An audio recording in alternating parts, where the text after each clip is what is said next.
Nowadays, our school is closed due to Corona, so we cannot go to school. I am very much worried about my study. Don't worry, my friend. It doesn't mean our school is closed means we should also stop our study. Our teachers are making videos by taking so much efforts. Let's start our study using the videos produced by them. Stay home, stay safe. Class 8 Mathematics Parallel Lines and Transversal Practice Set 2.2 Properties of angles formed by two parallel lines and a transversal. Property of corresponding angles. Each pair of corresponding angles formed by two parallel lines and their transversal is of congruent angles. Angle P congruent to angle W. Property of alternate angles. Each pair of alternate angles formed by two parallel lines and their transversal is of congruent angles.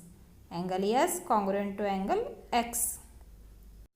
Property of interior angles. Each pair of interior angles formed by two parallel lines and their transversal is of supplementary angles. Sum of angles S and W is 180 degrees.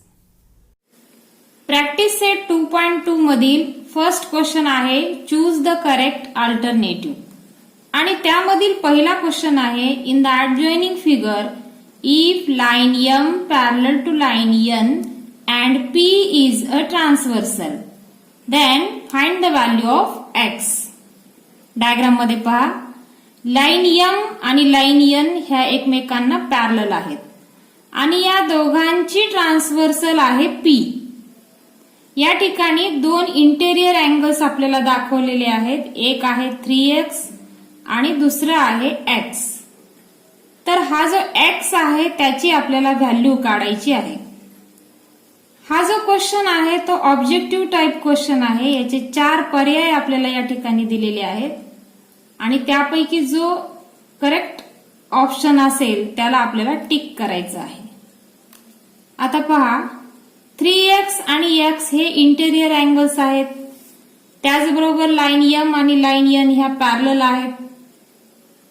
म्हणजेच हा जो 3x आणि x आहे त्या दोघांचं addition असेल 180 degrees. मग 3x आणि x यांचं ऍडिशन आहे 4x is equal to 180 degrees. पहा x ची व्हॅल्यू जर आपल्याला काढायची असेल तर x is equal to 180 divided by 4. 4 is a 16. Remainder is 2. 4 5. That's why x is equal to 45 degrees.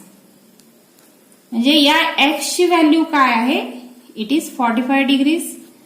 याचा अर्थ ऑप्शन सी हे करेक्ट ऑप्शन आहे. Because C is 45 degrees. आता यामधील सेकंड क्वेश्चन आपण पाहूयात. In the adjoining figure if line A parallel to line B and line L is a transversal then find the value of X.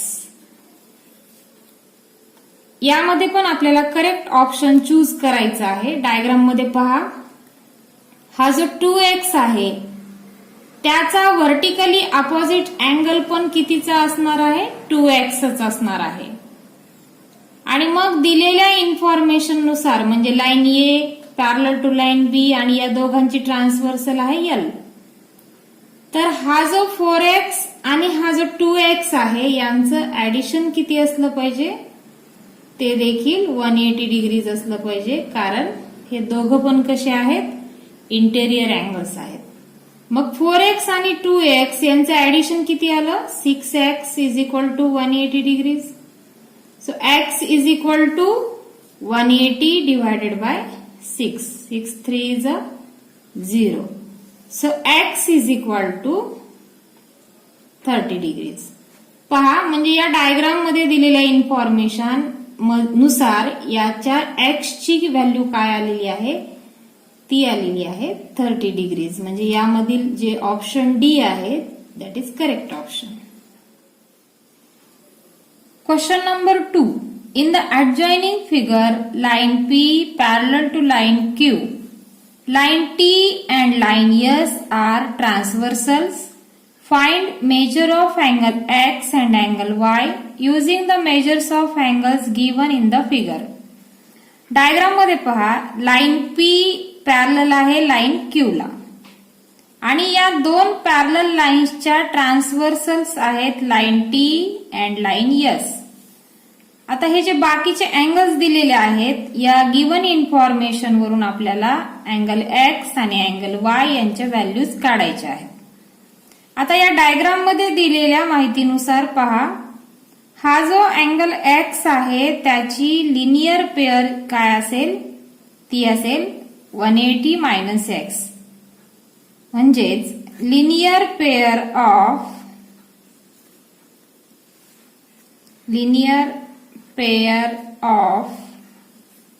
angle X is equal to 180 degrees minus X. मग ही जी 180 minus X ही linear pair येणार आहे, त्याचा corresponding angle आहे 40 degrees. याचा अर्थ काय होतो की 40 degrees is equal to 180 minus X. या ठिकाणी तुम्ही अँगल एक्स असं लिहिलं तरी चालेल. मग अँगल एक्स जो आहे तो आपल्याला कॅल्क्युलेट करायचा आहे. यासाठी हा अँगल एक्स आपण लेफ्टला आणूयात, तो होईल प्लस अँगल एक्स आणि राईट साइडला आहे 180 डिग्रीज, हा 40 डिग्री सबट्रॅक्शन मध्ये जाईल. याचा अर्थ अँगल एक्स याची व्हॅल्यू आहे 140 डिग्रीज. आता हा जो दुसरा अँगल वाय आहे त्याच्यासाठी पहा, 70 डिग्रीचा जो व्हर्टिकली अपोजिट अँगल आहे तो होईल 70 डिग्रीज. म्हणजे vertically opposite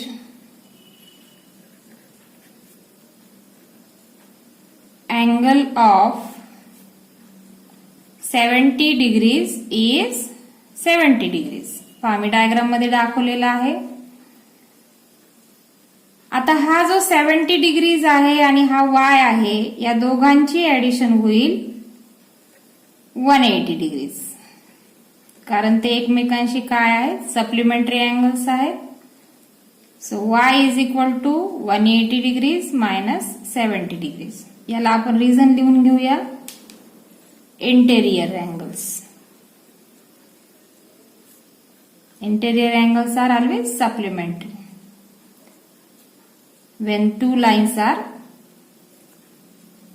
parallel and they are intersected by a transversal. So y is equal to 180 degrees minus 70 degrees. What is the subtraction? It is 110 degrees. पहा, हा आहे आपला अँगल y. अँगल x ची value काय आलेली आहे 140 degrees आणि angle y ची व्हॅल्यू काय आलेली आहे 110 डिग्रीज. अशा प्रकारे आपण दोन्ही अँगल्सच्या व्हॅल्यूज मिळवलेल्या आहेत. क्वेश्चन नंबर 3 पहा, in the adjoining figure line P parallel to line Q, line L parallel to line M. Find the measures of angle A, angle B and angle C. Using the measures of given angles, justify your answer. पहा diagram मध्ये line P आणि line Q एकमेकांना parallel आहेत. Line L आणि line M सुद्धा एकमेकांना parallel आहेत आणि लाईन L आणि M यांना P आणि Q या इंटरसेक्ट करत आहेत आणि P आणि Q ला पण लाईन L आणि M ह्या काय व्हायलेल्या आहेत, इंटरसेक्ट करत आहेत. आता या ठिकाणी हा 80 डिग्रीचा अँगल दिलेला आहे. या दिलेल्या इन्फॉर्मेशन नुसार आपल्याला अँगल A, अँगल B आणि अँगल C यांच्या व्हॅल्यूज काढायच्या आहेत. आता पाहूया आपण. पहा या ठिकाणी आपण पहिल्यांदा A ची व्हॅल्यू काढूयात. हा 80 डिग्रीज आणि A एकमेकांशी कसे असणार आहेत, सप्लिमेंटरी असणार आहेत. म्हणजे 80 degrees plus angle A is equal to 180 degrees. का हे 180 डिग्रीज ऍडिशन आहे, तर दीज आर इंटेरियर अँगल्स.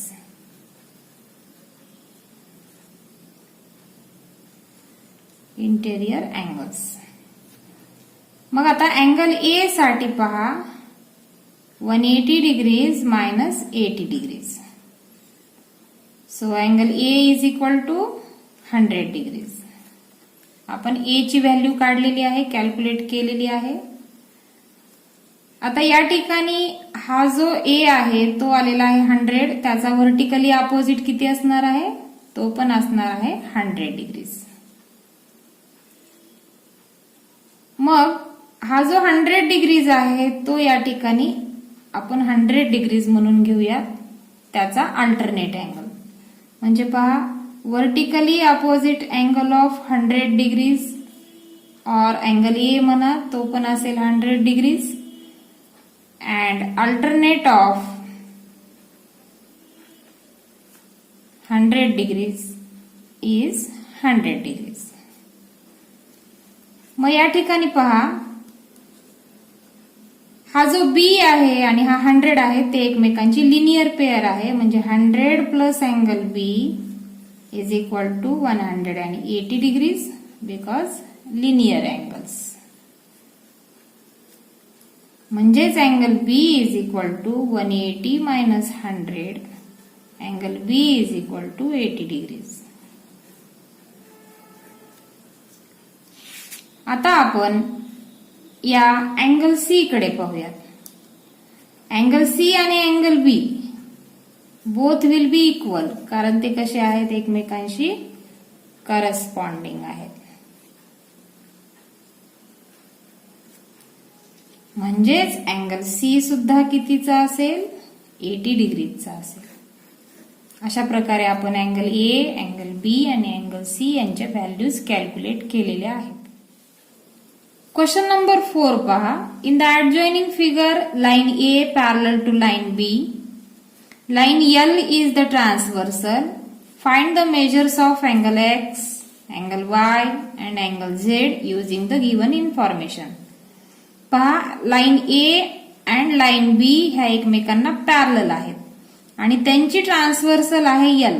आता ह्या गिवन इन्फॉर्मेशन वरून आपल्याला काय करायचंय? तर अँगल एक्स, अँगल वाय आणि अँगल झेड यांना कॅल्क्युलेट करायचं आहे. आता पहा, अँगल झेड आणि 105 हे एकमेकांशी लिनियर पेअर मध्ये आहेत. म्हणजे पहा, 105 plus angle Z is equal to 180 degrees. का बरं आपण लिहू शकलो की हे 180 डिग्रीज आहे? तर लिनियर पेअर आहे म्हणून. मग angle Z is equal to 180 minus 105. So what is the subtraction here? It is 75 degrees. Hence angle Z काय आलेला आहे? तो आलेला आहे 75 डिग्रीजचा. आता पहा, 105 डिग्रीज हा जो अँगल आहे तो इक्वल असणार आहे अँगल एक्स याच्याशी. कारण का? तर करस्पॉन्डिंग अँगल्स आहेत.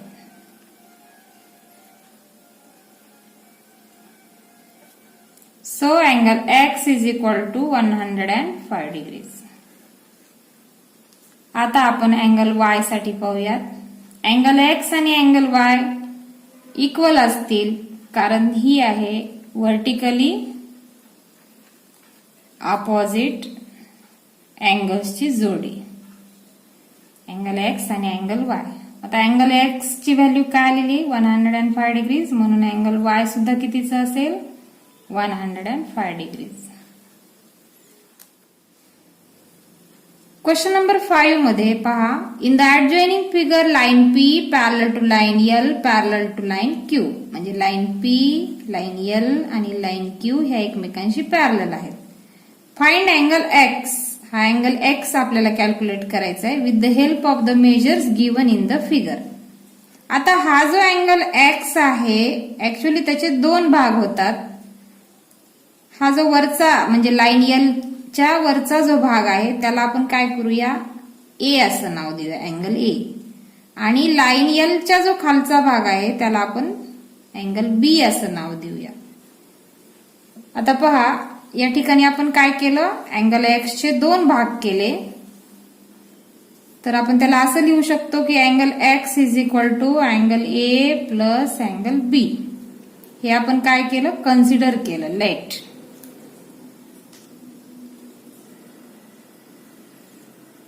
मग पहा, या लाईन पी च्या इथे हा 40 डिग्रीचा जो अँगल आहे तो आणि अँगल ए एकमेकांशी कॉन्ग्रुएंट असणार आहेत. म्हणजे angle A is equal to 40 degrees, कारण हे काय आहेत, अल्टरनेट अँगल्स आहेत. आणि हा जो अँगल बी आहे त्याच्याशी हा 30 डिग्रीज इक्वल असणार आहेत, कारण हे दोघं पण कसे आहेत, एकमेकांशी अल्टरनेट आहेत. म्हणजे angle B is equal to 30 degrees. ही पण पेअर काय आहे, अल्टरनेट अँगल्सची पेअर आहे. मग पहा, या ठिकाणी आपण काय गृहीत धरलं होतं की अँगल एक्स म्हणजे अँगल ए आणि अँगल बी ची ऍडिशन. आपण याला काय करूया, 1 नंबर देऊया. म्हणजेच आता अँगल ए ची जी व्हॅल्यू मिळालेली आहे 40 डिग्रीज आणि अँगल बी ची जी व्हॅल्यू मिळालेली आहे 30 डिग्रीज, ह्या आपण काय करूया, प्लेस करूया इक्वेशन नंबर 1 मध्ये. Angle X is equal to 40 degrees plus 30 degrees from 1. म्हणजेच angle X is equal to 70 degrees. अशा प्रकारे आपण अँगल एक्स ची व्हॅल्यू काढलेली आहे.